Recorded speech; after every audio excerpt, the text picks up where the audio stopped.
Resistance to tyranny becomes the Christian and social duty to each individual. Continue steadfast with a proper sense of your dependence on God, nobly defend those rights which heaven gave, and no man ought to take from us. John Hancock.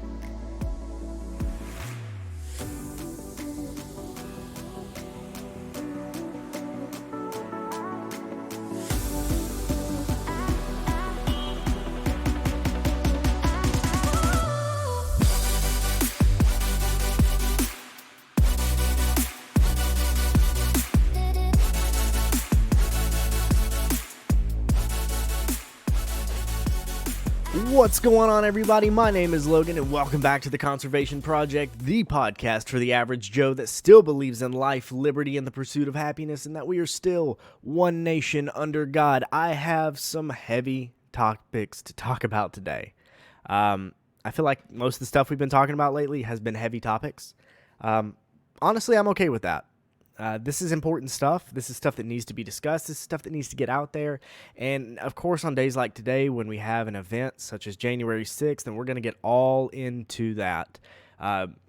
There's been nothing but that in the news stream today, except for our first topic. So a couple hours ago, Australia announced some new restrictions, not necessarily lockdowns per se, but they announced some crazy stuff. Now, I will say this is going to be one of those episodes that if you're listening in the car or whatnot, that's awesome. Thank you. But if you want to get a deeper grasp on the news that we're going to cover today, there's going to be a lot of video and a lot of stuff that you're going to see on screen today. So if you get a chance to check that out, that's going to be really helpful in digesting this information, especially when it comes to kind of feeding off of what we're about to see with these Australia restrictions, because this is coming from Michael Gunner. He's the Northern Territory Chief Minister, and this is hard. Honestly, to me, this is hard to watch, and we're going to be getting into a lot of other stuff, a lot of clips today. You're still going to be able to hear it regardless, but it's going to be a lot of good information. So these Australian restrictions. So we're actually going to go ahead and we're going to swap over to the news cam real quick, and we're going to listen to a quick clip from this Michael Gunner about what they're doing today, because I got to be honest with you. This is stuff that is just straight up Orwellian. I mean, this is 1984, take it out of the playbook and run with it kind of stuff. So let's take a listen real quick. You may only leave home for 3 reasons. Medical treatment, including COVID testing or vaccination. For essential goods and services like groceries, power tokens, medications. To provide care and support to a family member or person who cannot support themselves. 3 reasons to leave your house. I'm going to cover those again because this is important. It's 3 things. Medical treatment, including COVID testing and COVID vaccination. Of course, got to have that.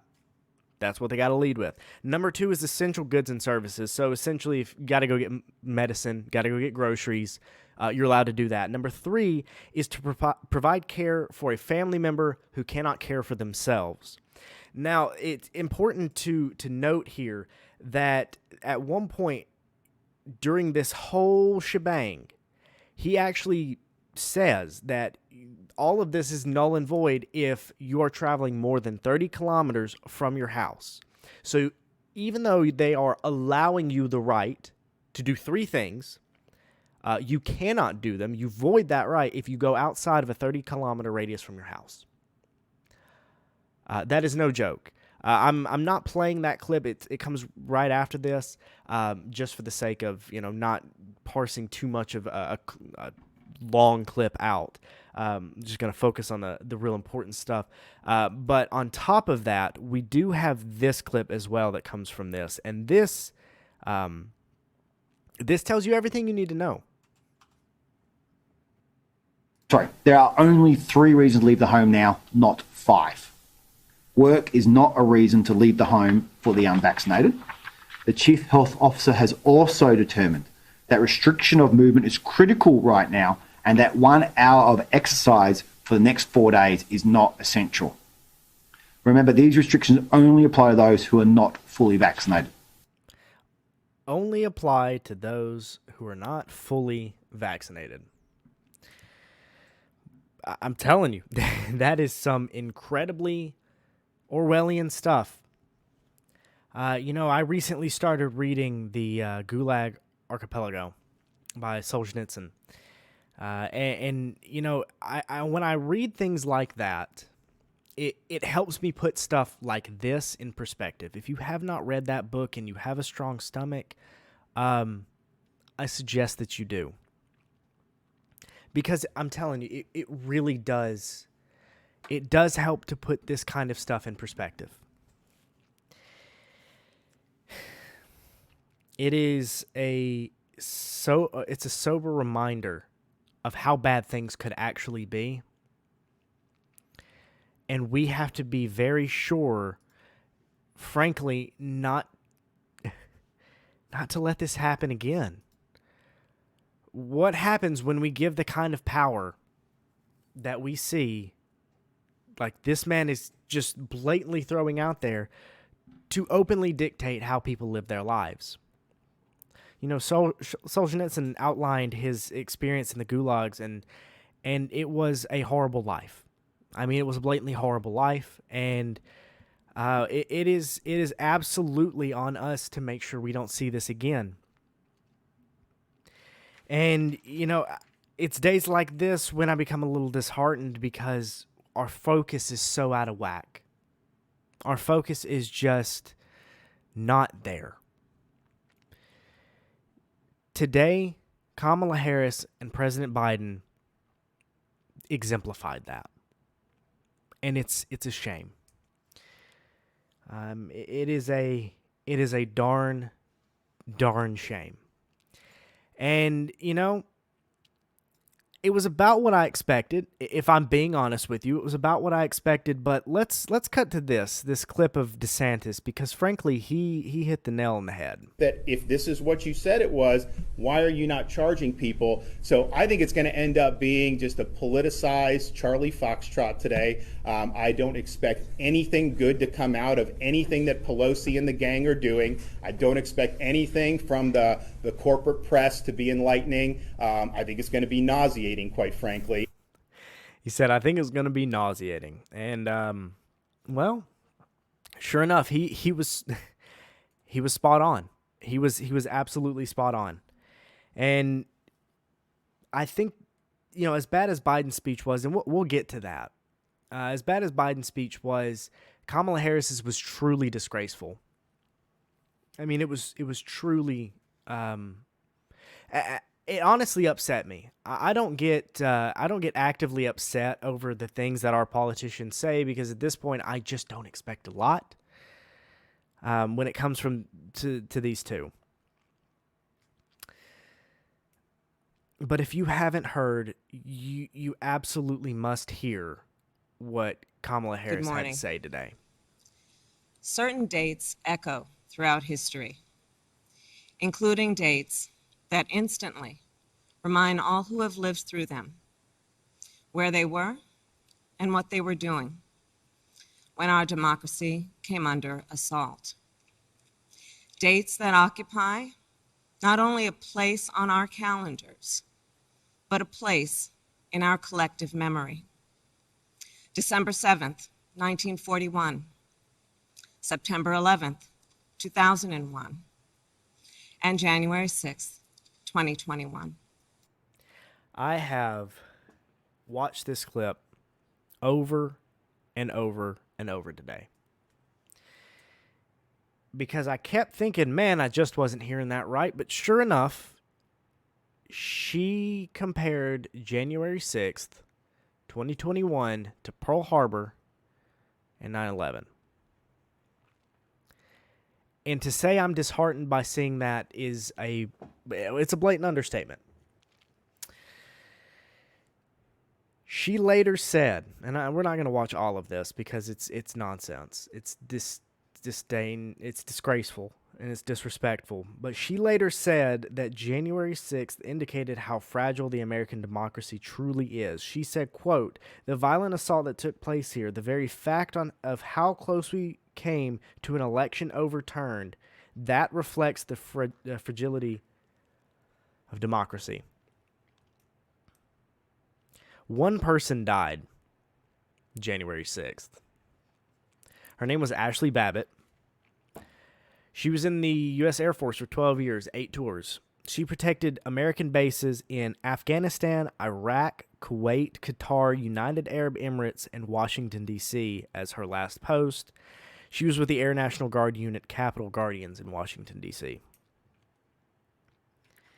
She died from one inept cop who was then praised for his decision to shoot her, which was a decision that if I made trying to defend my own house, you would find me in jail for the rest of my life. Because a lot of states, you're not allowed to defend your personal property with lethal force. Rules for thee, not for me. And that exemplifies this. To go further with that, Pearl Harbor, 2,403 sailors, soldiers, and civilians died. 9/11, 2,977 innocent American citizens died. January 6th, 2021, one American died. And they are pushing this narrative that this was a terrorist attack.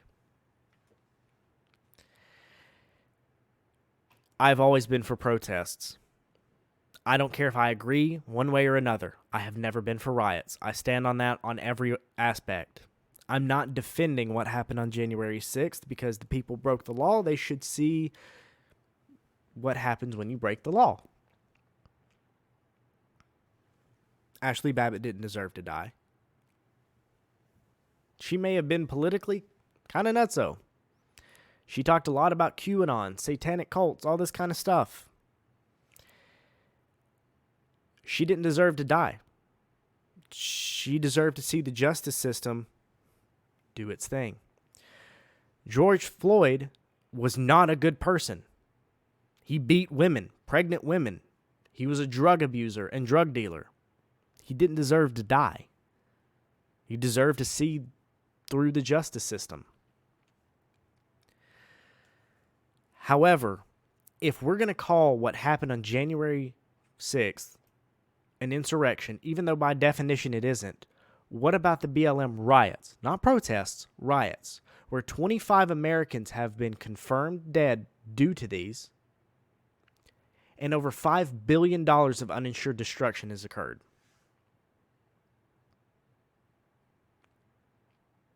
Seriously. That kind of thing shows you exactly where we stand. And that is part of the things that makes me struggle when I hear Kamala Harris talk about the things that she's talking about, the words that she's saying, the excuses she's making. And I believe in all of today, it's been a busy day on social media. It's actually been, well, frankly, it's been a nightmare today on social media. But I think the person that summed this up best was Ben Shapiro. And I'm going to switch this over because I want to read off this Twitter thread that he put out. And I think he hits the nail on the head. Today is the first anniversary of January 6th, a riot predicated on a falsehood pushed by President Trump, a riot which did not prevent the certification of the 2020 election by Vice President Mike Pence and Senate Majority Leader Mitch McConnell. It was not a coup or an insurrection, nor was it charged criminally as such. It was not a turning point for the Republic or a referendum on American political violence. It is now being exploited by the political class to dramatically revise Republican institutions, including federalism and the filibuster. The outsized focus on January 6th by the media and Democrats is a pure act of political opportunism and should be seen as such. The game is to suggest that January 6th was a grave threat to democracy, and that the threat has now metastasized into a full-blown political program pressed by the mainstream Republican Party, and that this requires concerted democratic destruction of institutions. Biden is not hiding the ball. Schumer is not hiding the ball. Pelosi is not hiding the ball. The question of January 6th has remained whether riots are bad. If the question of January 6th had remained whether riots are bad, whether the criminals should go to jail, or whether we ought to follow legally certified election results, we'd agree. But the question has now morphed, and it morphed within hours of the January 6th events. The question morphed into whether the entire Republican Party and all of its voters should be saddled with the mantle of, quote, insurrectionary violence. And the follow-on question became just how much evil should Trump voters be censored, Parler and AWS, or whether we should dispense with the filibusters to quote-unquote save democracy, or whether we ought to federalize voting procedures like ballot harvesting and banning voter ID. The crocodile tears from the left about the woes of police officers on January 6th ought to be taken with precisely the seriousness they deserve, given their 2014 to 2021 quest to label police systematically racist and ignore the massive violence against the cops throughout the BLM riots. And the crocodile tears from the left about refusal to accept election results ought to be taken with precisely the seriousness they deserve from the party of Stacey Abrams and the, quote, Russian election interference and, quote, Facebook is to blame. One need not downplay the evils of January 6th or the lies of President Trump post-election in order to recognize the game being played. Politics is always politics. Always. And that's what today has been.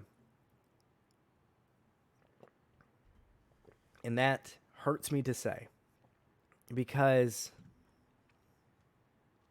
there's so many ways that today could have gone. And in the last several months, there's so many things that this administration could have said to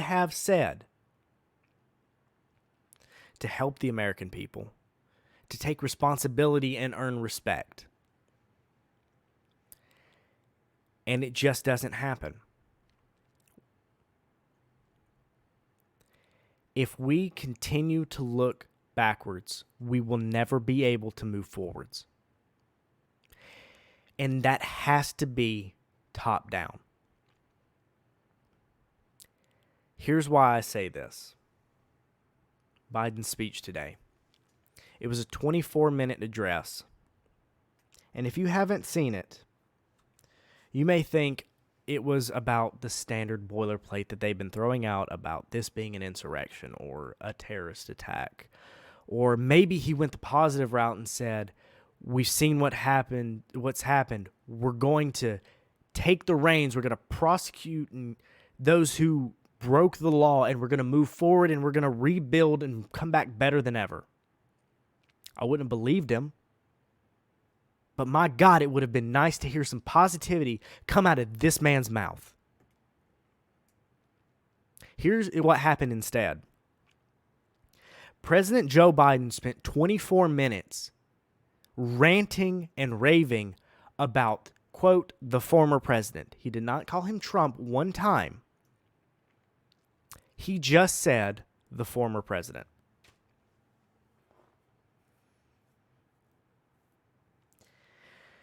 I'm going to read some quotes from this disaster of a speech, because it is,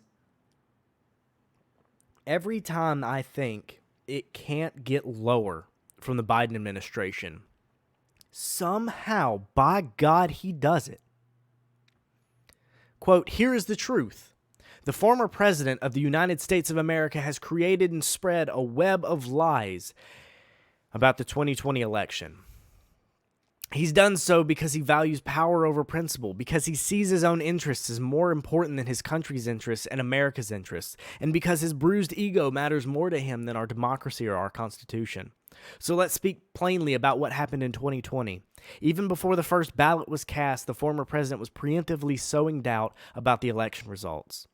He built his lie over months. It wasn't based on any facts. He was just looking for an excuse, a pretext to cover for the truth.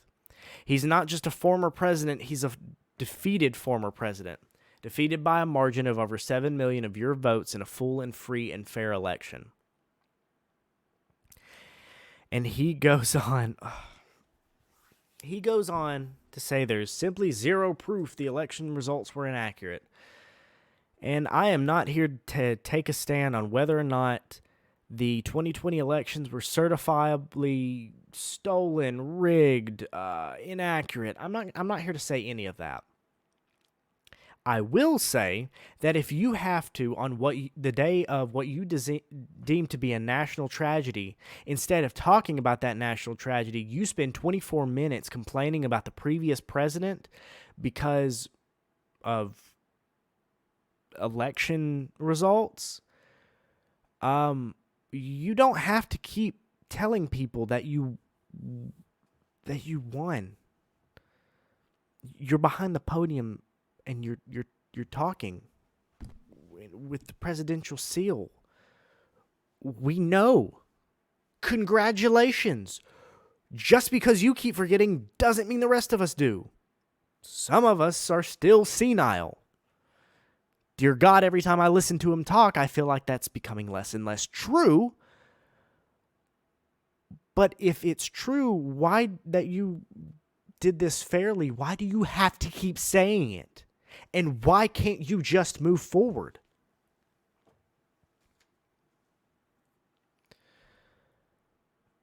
And you can find the complete transcript. The Daily Wire posted the complete transcript. That's what I was reading it from, in case you were curious. And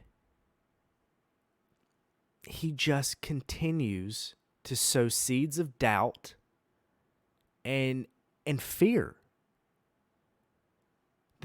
Make no mistake about it, we're living in an inflection point of history. Both at home and abroad, we're engaged in a new struggle between democracy and autocracy, between the aspirations of the many and the greed of the few, between the people's right of self-determination and the self-seeking autocrat. I know this man did not write. I'm sorry. I know this man did not write this. I mean, I know this is like pretty common knowledge, but he doesn't speak like this. Anyways,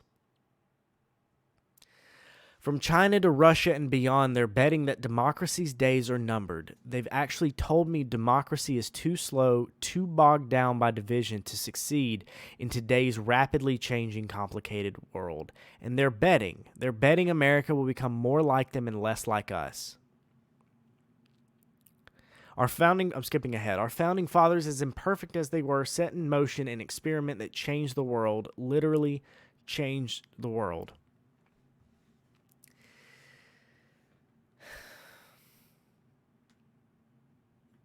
He just doesn't get it. Here in America, the people would rule. Power would be transferred peacefully. Never at the tip of a spear or the barrel of a gun.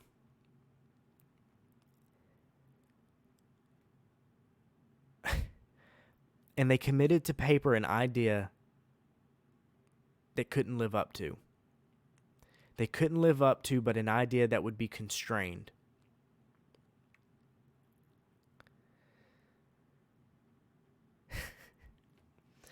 The former president who lies about this election and the mob that attacked this capital could not be further away from the core American values. They want to rule or they will ruin. Ruin what our country fought for at Lexington and Concord, at Gettysburg, at Omaha Beach, Seneca Falls, Selma, Alabama. What we were fighting for, the right to vote, the right to govern ourselves, the right to determine our own destiny.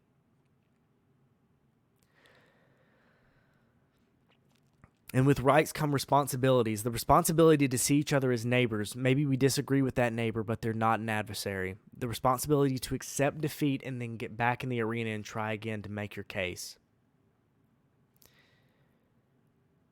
The responsibility to see that America is an idea that requires vigilant stewardship.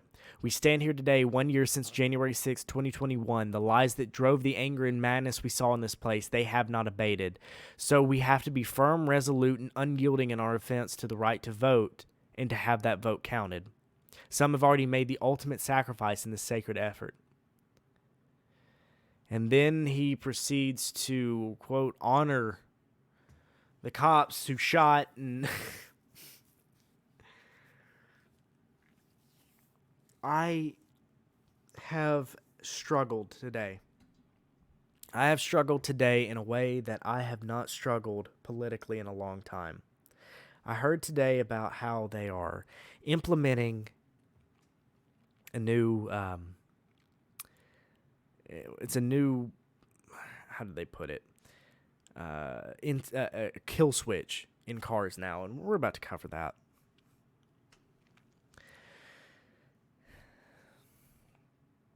But this is the most disgraceful and disrespectful thing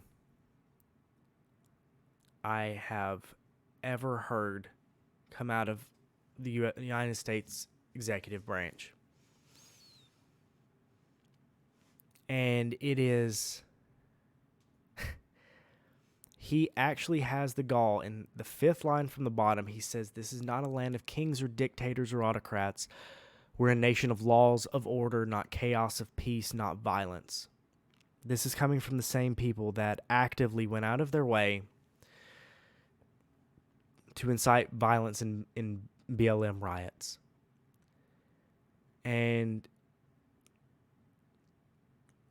he talks about, taking this land and making it what it is by the barrel of a gun. Here in America, the people would rule. Power would be transferred peacefully, never at the tip of a spear or the barrel of a gun. Does he have any clue how we started this?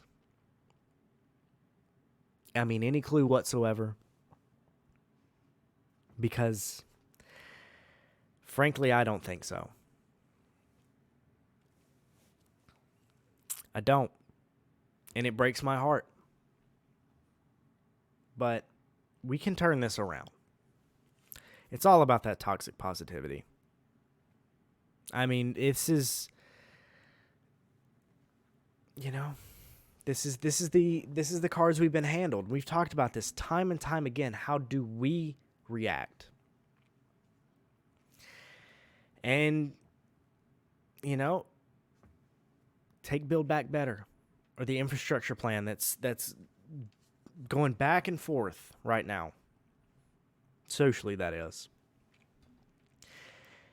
And this is the same man that has been pushing this infrastructure bill and has had,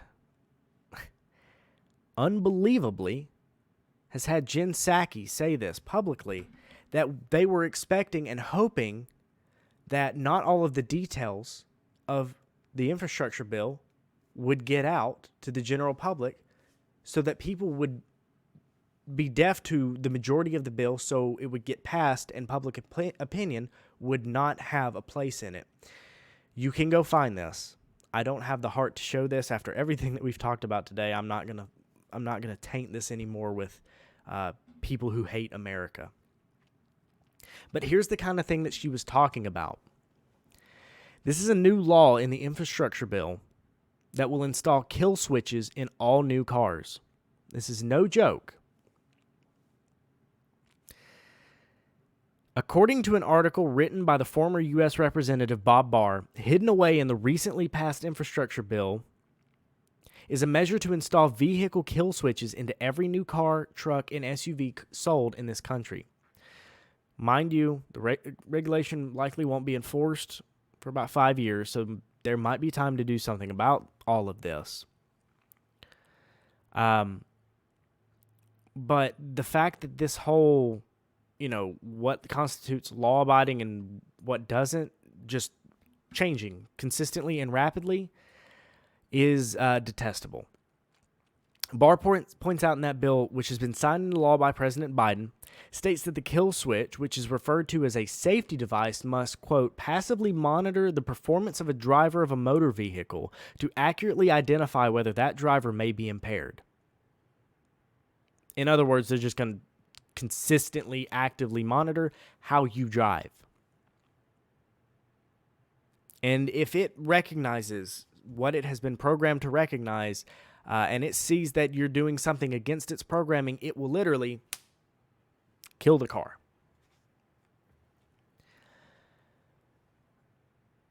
So there is currently a possibility that this kill switch program might measure your driving as impaired.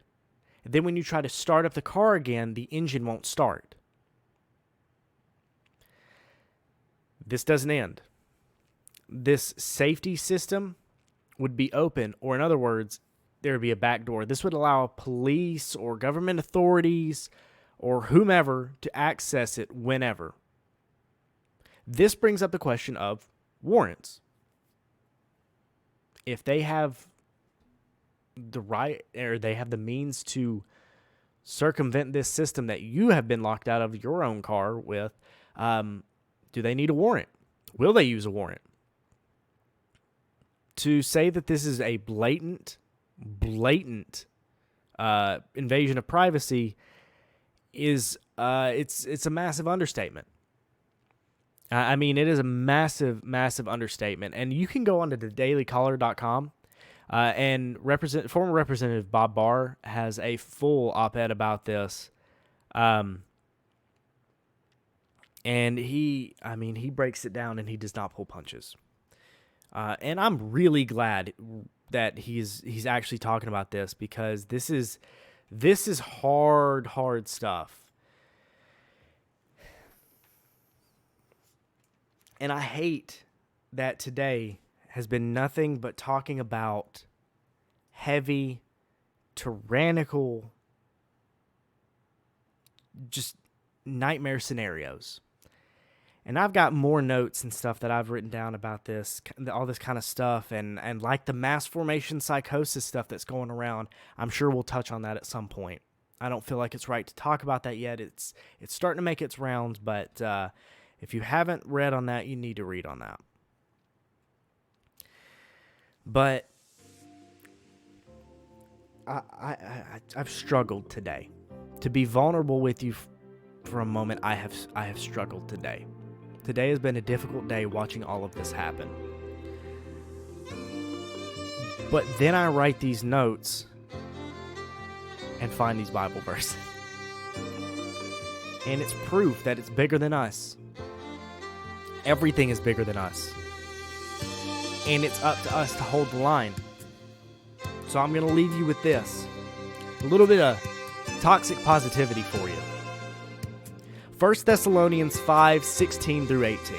Rejoice always, pray without ceasing, and give thanks in all circumstances. For this is the will of God in Christ Jesus for you. That's 1 Thessalonians 5:16 through 18. That's all I got today. It's not worth continuing to get angry and rant and rave about this.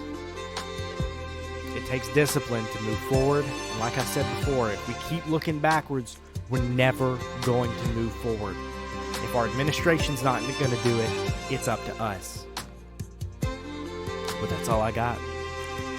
My name is Logan. This has been The Conservation Project, the podcast for the average Joe that still believes in life, liberty, and the pursuit of happiness, and that we are still